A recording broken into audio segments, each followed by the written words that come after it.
전혀 긍지가 없이 살아가는 사람, 그런 사람은 없습니다. 정당한 긍지, 이것은 우리의 삶에 큰 유익을 가져다 줍니다. 때때로 사람들에게 자신감, 이것은 참으로 필요할 때가 있습니다. 그래서 자신감, 어떤 소속감, 그것을 생기도록 고무시켜주는 그 역할을 그 긍지가 합니다. 그래서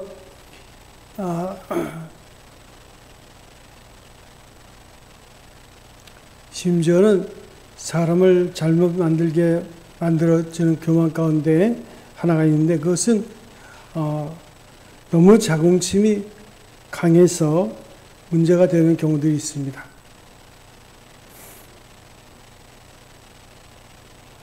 다시 말해서 헛된 긍지는 사람의 앞길을 막기도 하고 또 장래를 망치도 하게 합니다. 그래서 헛된 긍지는 사람의 살리는 긍지가 아니라 죽이는 긍지가 되기도 하는데, 어떤 분이 경기 고등학교를 졸업하고 서울대 법대를 졸업했습니다. 그때 당시에는 고등학교도 다 시험을 치러서 갔어요. 그래서 고등학교도 배지가 있고 서울대도 배지가 있습니다. 저도 재수할 때 참 부끄러운 일이지만 서울대 배지를 한번 달아본 적 있어요. 다 놀러 가는데 저만 재수생입니다. 다 대학 배지를 따는데, 야, 너 무슨 배지를 하면 좋겠냐 그래가지고 어디서 구해왔는지 서울대 배지를 달고 저기 상주 갔더니 아주 인기가 좋더라고요. 그래서 이분이 경기고를 나오고 서울대 법대를 나왔는데 아주 자부심이 대단합니다. 그래서 아내랑 같이 TV를 볼 때마다 국회의원이 나와서 무슨 연설을 하면, 아이고, 쟤는 그냥 학교 다닐 때 매일 뒤에 앉아가지고 그냥 그렇게 지질이 공부도 못하더니 국회의원이 됐다고. 또 뭐 새로운 정부가 입각해서 장관이 세워지면, 아이고, 저런 애가 장관이 나라가 걱정이 된다는 그런 얘기를 합니다. 결정적으로는 그의 아들이 이제 학교에서 성적표를 받아왔는데 95점을 받았어요. 그래도 잘한 편 아니겠습니까? 그런데 그 아들을 앞에 세워놓고 야단을 칩니다.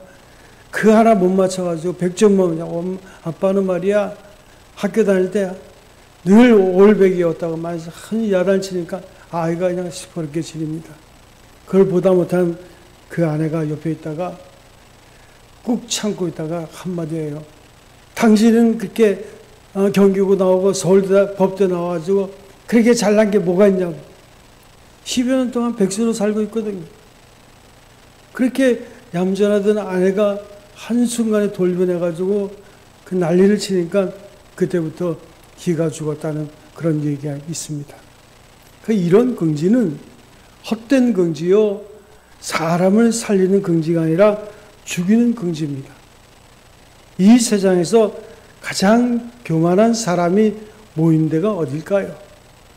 외국에서 박사학위를 받아오면 어떻게 알았는지 박사원에서 전화가 옵니다. 그래서 등록을 하시라고, 박사 등록을 하시라고. 그런데 박사들끼리 모임이 있어요. 그들이 가장 교만할까요? 실은 세상에서 가장 교만한 사람들이 모이는 데가 정신병원이라고 합니다. 정신병원에 가면 모두가 최고입니다. 그냥 어떤 사람은 내가 사장이었다고, 어떤 사람은 내가 회장이었다고, 또 어떤 사람은 내가 왕이었다고. 그러니까 옆에 있던 사람이 내가 언제 너를 왕으로 세웠냐고. 이런 대화가 오가는 거예요. 그래서 거기에는 자긍심에 대해서는 긍정적인 부분이 있지만, 이처럼 아무짝에 쓸데없는, 열매 없는 부정적인 긍지가 있습니다. 이 세상에 존재하는 민족 중에서 가장 위대한 민족으로 꼽히는 민족이 있습니다. 그것은 아마도 유대인 민족일 것입니다. 유대인들은 대단한 자부심을 가지고 살아갑니다. 우리는 하나님이 택한 백성들이다. 세계 역사의 중심에는 항상 이스라엘이 서 있다. 그런 선민의식에 사로잡혀 있습니다. 심지어는 예수님 당시에도 이방인들을 가르쳐서 예수님 앞에서 개라고 그렇게 했습니다.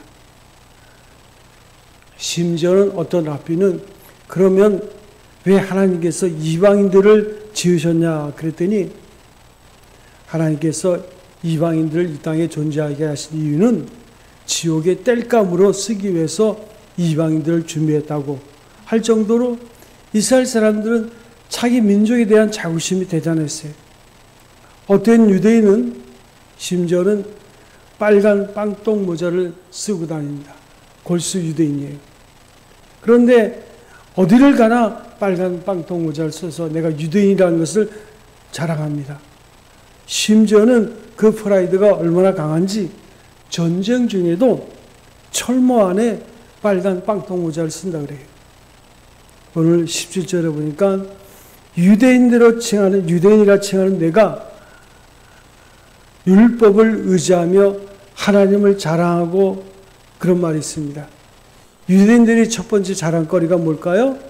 유대인들은 하나님의 말씀을 받은 민족입니다. 3장 2절에도 보면 유대인들의 유익에 대해서 범사에 많으니 첫째는 저희가 하나님의 말씀을 맡았음이라 그랬어요. 유대인들은 그 자부심이 대단할 만한 것은 그들에게 하나님의 말씀이 주어졌다는 거예요. 유대인들에게만 하나님께서 계시하여 주셨고 하나님의 말씀을 주셨고 이 땅의 많은 민족들에게 하나님의 뜻을 증거할 수 있는 사명을 주셨어요. 분명히 자부심을 가지만 합니다. 18절에도 보니까 율법의 교훈을 받아서 하나님의 뜻을 알고 지극히 선한 것을 좋게 여기고 또 두 번째 자부심의 근거를 댑니다. 유대인들은 하나님의 말씀을 받았을 뿐만 아니라 그 말씀으로 교훈을 받았습니다. 그래서 유대인들은 어려서부터 하나님의 말씀으로 양육을 받습니다. 그 유대인의 교육은 그 말씀을 암송하는 교육이에요. 제가 석사학위를 기독교 교육을 공부하면서 여러 그 교육에 대한 이론이 나오는데 그 이론 가운데 유대인들의 교육은 굉장히 비과학적입니다. 암송하는 거니까. 그런데 교육의 효과가 가장 커요.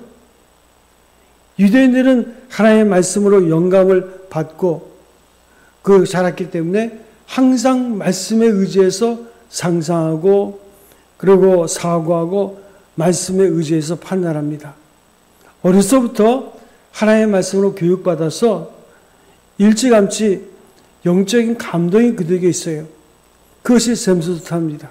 그래서 유대인의 지혜의 뿌리는 다 이 말씀 교육에서 있는 거예요. 노벨 수상자의 23%가 유대인이라고 합니다. 그런데 19절과 20절에 보면 내가 율법에 있는 지식과 진리의 규모를 가진 자로서 하고 오늘 띄운 주에 소경의 길을 인도하는 자여 어둠에 있는 자의 빛이요 어리석은 자의 훈도요 어린아이의 선생이라고 스스로 믿으니라고 반전을 말합니다. 다시 말해서 본질을 아는 눈이 있어요.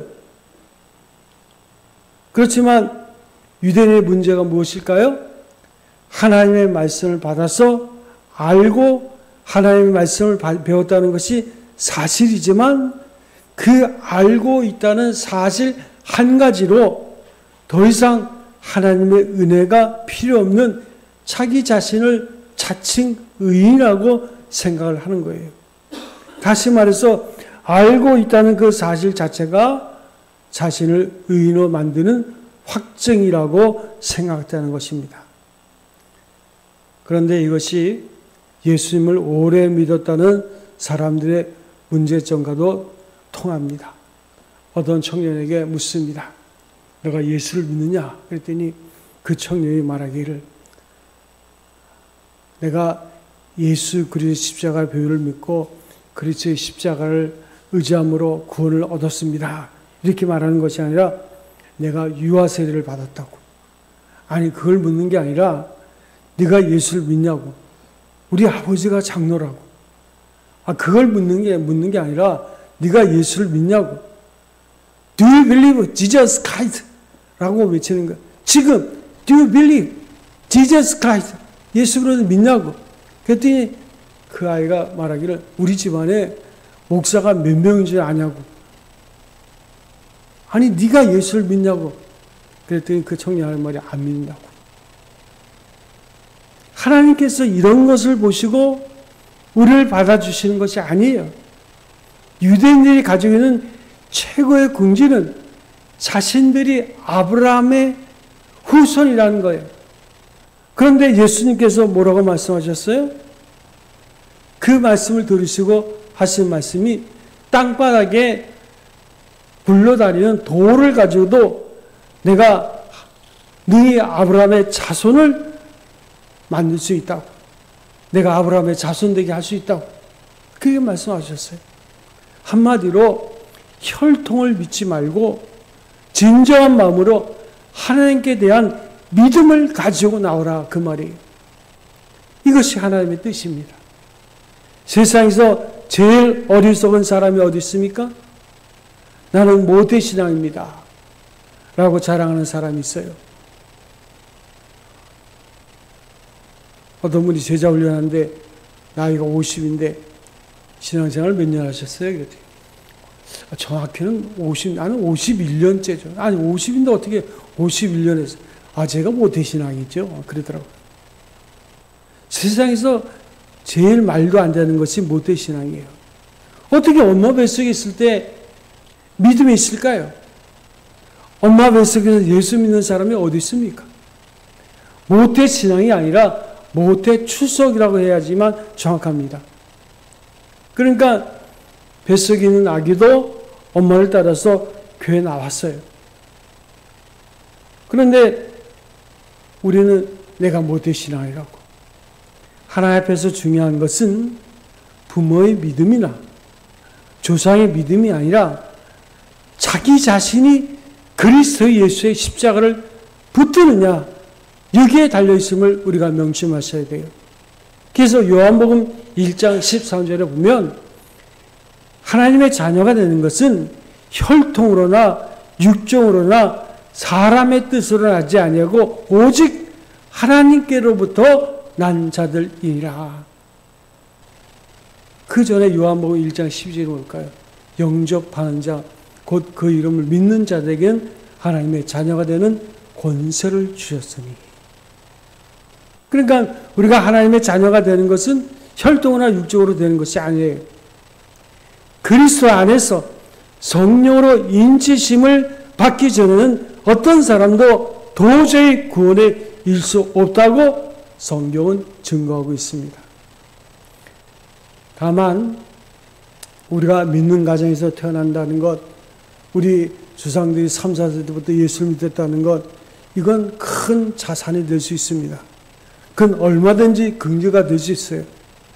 그래서 21절 이하부터는 유대인들에 대한 도전이 나오는데, 그러면 다른 사람들을 가르치는 내가 내 자신을 가르치지 아니하느냐?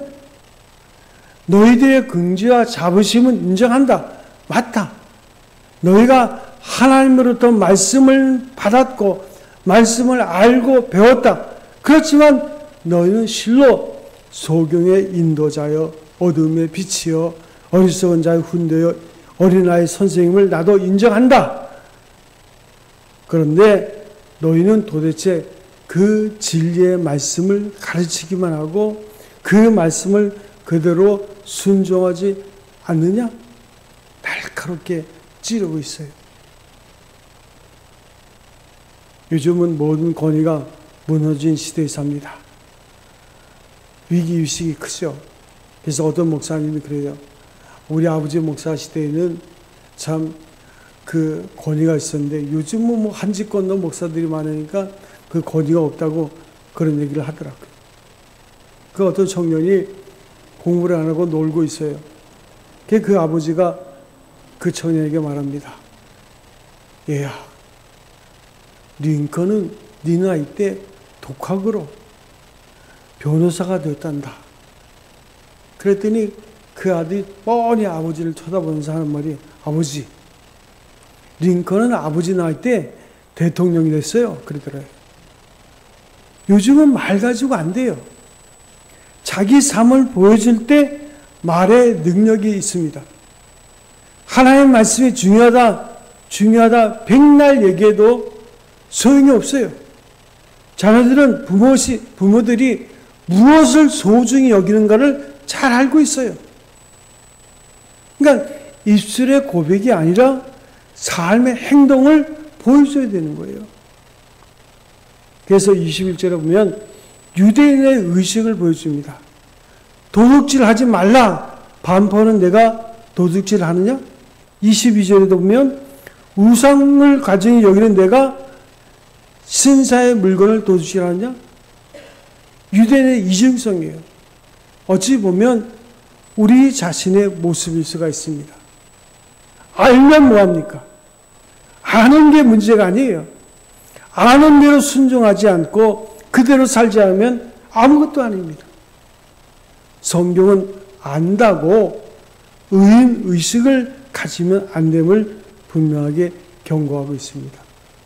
야고보서 2장 19절에 보니까 내가 하나님은 한 분이신 줄로 믿느냐? 잘 아는도다. 귀신들도 믿고 떠느니라. 귀신도 하나님이 한 분이신 줄 안다는 거예요. 예수님이 하나님의 아들인 줄을 잘 알고 있어요. 그러나 진정한 신앙과 귀신의 고백의 차이는 한 사람의 순종으로 나왔고 귀신은 그것을 아는데 그친다는 거예요. 나의 신앙이 중요한 거예요.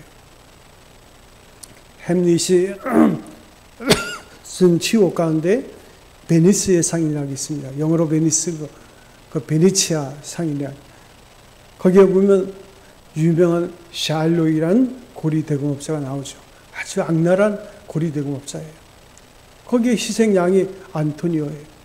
그 안토니아는 선한 일을 많이 하니까 이 샬록이 자기 고리대금업이 위기를 맞으니까 안토니아에게 돈을 빌려주고 안토니아가 만약에 돈을 못 갚으면 네 살을 나한테 대신 줘야 된다. 근데 안토니오가 사업을 하는 사람인데 선한 일을 많이 했는데 그만 그 사업이 부도해서 돈을 못 갚게 됐어요. 그러니까 샬록은 잘됐다 싶어가지고 이제 안토니오를 그 계약서대로 고발을 합니다. 안토니오가 위기를 맞이하죠. 우리가 잘 아는 대로 그때 안토니오를 도와서 어떤 분이 그러면 살을 가지고 가긴 가져가되 피 한 방울도 흘리지 말고 가져가라. 그래가지고 고리대금업자 샬록이 골탕을 먹습니다. 그때 그 시대에 그 작품이 쓰여질 때 많은 사람들이 다 박수를 쳤어요. 왜 박수를 쳤을까요? 실제로 유대인들이 많은 고리대금업자들이 있었거든요. 그래서 가난한 사람들 착취하고 그래서 유대인에 대한 반감이 있었고 폴란드에 가면 아이슈비츠 수용소가 있습니다. 목사님들과 한번 거기 간 적이 있는데 거기 가보면 각 나라별로 통역사들이 통역을 해줘요. 유대인들의 통역사도 있어요. 유대인들이 태어나면 평생에 한 번은 아이슈비츠 수용소를 방문해야 돼요. 어린 아이들이 많이 옵니다. 유대인들이. 근데 그 유대인의 통역사가 어린 아이들에게 어떻게 설명하냐면 그 아이슈비츠 그 옆에 보면 그때 그 죽음을 당한 유대인들이 썼던 물건들이 있는데요. 그 시대의 최고의 명품입니다. 값이 비싼 거예요. 그 유대인 통역사가 뭐라고 설명하냐면 그때 당시에 유대인들은 유럽의 부자들이 많았다는 거예요. 그런데 그들이 성경대로 베풀지 아니하고 그들이 이렇게 사치하고 낭비하다가 결국 많은 사람들에게 유대인들이 결국은 공공의 적이 되고 유대인들에 대해서 사람들이 조롱하고 그래서 히틀러가 유대인들을 죽일 때도 사람들이 박수를 쳤다는 거예요. 이 교훈을 잊지 말라고. 저는 그 히틀러에 대해서 뭐 책 말하는 줄 알았더니 그 이야기를 하는 거예요. 미국의 총고사의 대부분이 유대인이라고 합니다. 그렇게 총기 사고가 많이 나도 여전히 총기를 팔고 있잖아요. 왜 그렇습니까? 그들이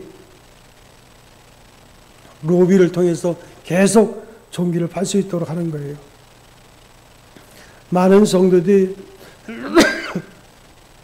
하나님의 존재를 알면서도 그분의 능력을 알고 순종치 않는 모습에 머물러 있는 거예요.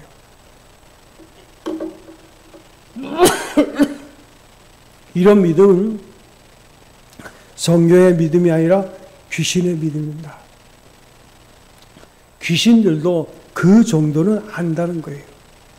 우리는 순종함으로 하나님 앞에 나오고 순종함으로 하나님의 말씀을 우리의 삶 가운데 능력으로 우리가 경험할 수 있어야 돼요.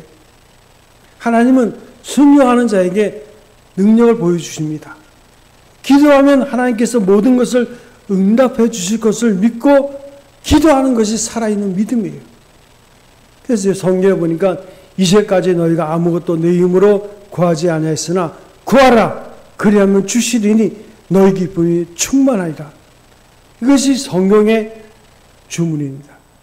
하나님 앞에서 기도하는 것이 진리라고 믿으면 기도하라는 거예요. 하나님의 말씀을 증거하는 것이 진리라고 믿으면 증거를 하는 거예요. 이러한 순종이 있을 때 하나님의 역사가 벌어진다는 것을 믿으시기 바랍니다.